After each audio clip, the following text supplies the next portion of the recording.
ही सर्वसामान्य लोकांचे विजय आहे। म्हणजे माझा जरी विजय जरी असला तरी सर्व सामान्य तळागाळातील कार्यकर्ते, सर्वसामान्य तळागाळातील जे मतदार आहेत त्यांचा जो भक्कम आमचा महाशक्तीचा म्हणजे ते अदृश्य शक्ती होती जी सर्वसामान्य कार्यकर्त्यांची होती, याच्या माध्यमातून हा विजय आम्ही खेचून आणलेला आहे।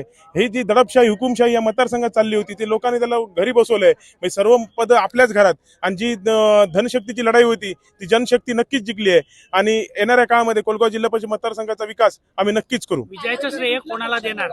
विजयाचं श्रेय खरं म्हणजे माझे वडील आणि आमचे जे आता जे मार्गदर्शक आहेत रवींद्र चव्हाण साहेब यांना देणार मी।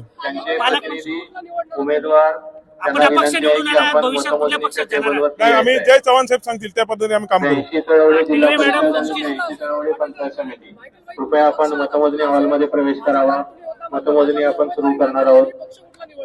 पक्ष म्हणजे सर्व आता आम्ही कार्यकर्ते बसू आणि त्याच्यावर निर्णय घेऊ, पण जे आमची आहे ती विकासाच्या दृष्टीने आम्ही नक्कीच याचा योग्य तो निर्णय घेऊ। लवकरच म्हटलं अपक्षांना निधी देणार नाही, त्यामुळे आता त्याकडे तुम्ही कसं बघता? नाही, आम्ही निधी खेचून आणू शकतो एवढी धमक आमच्या कोलगाव जिल्हा परिषद मतदारसंघाची आणि सर्व कार्यकर्त्यांची आहे आणि तेवढी ताकद आम्ही अपक्ष राहून मी सर्वांचे आभार मानतो की अपक्ष निवडणूक साधी नव्हती। म्हणजे एकविध सगळे पक्षाची ताकद रसद आणि विरुद्ध आम्ही अपक्ष लढलो। नक्कीच ज्यांनी ज्यांनी आम्हाला मदत केली त्यांचे सर्वांचे मी आभार मानतो आणि त्यांचे धन्यवाद करतो आणि हे ऋण मी आयुष्यभर विसरणार नाही। एकंदरीत शिवसेनेने तुम्हाला मदत केली होती, कारण उमेदवार तुमच्या बाजूला होते, एपी फॉर्म दिला होता। संजू परवाने त्यांची मदत झाली का? आम्ही जरी तुम्ही त्यांनाच विचारू शकता, पण खरं म्हणजे सांगायचं गेलं तर दीपक भाई सुद्धा दोनदा येऊन भरारी मारायला बघितलं।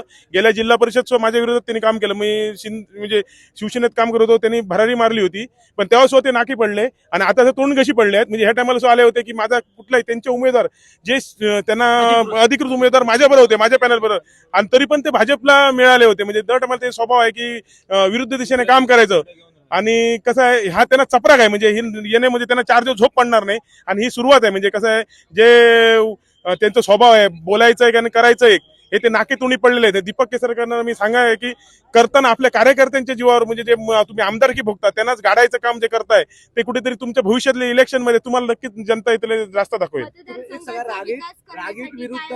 असं झालंय का? नाही, तसं काय झालं नाही। ही हुकुमशाही होती, मोडायची होती। आपल्या कुठल्या व्यक्तीबरोबर ही लढाई नव्हती, आपल्या प्रवृत्तीविरुद्ध लढाई होती आणि सर्व ग्रामस्थांनी आपल्या साथ दिली आणि धनशक्ती जनशक्ती हा विजय झालेला आहे। मतदारसंघाचा विकास करण्यासाठी काय एजेंडा असेल?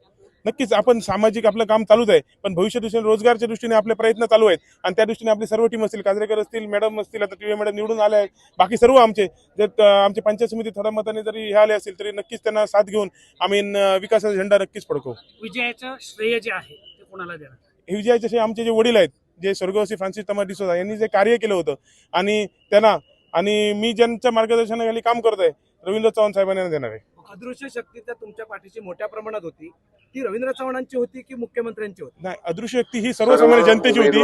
हे काहीतरी गैरसमज पसरण्यात आहे की अदृश्य शक्ती आहे, पण लोकांचा ट्रेंड तेच उमेदवार जे देत होते त्याविरुद्ध लोकांचा असंतोष होता आणि त्याचा हा धनशाही विरुद्ध ही लोकांची लढाई आहे।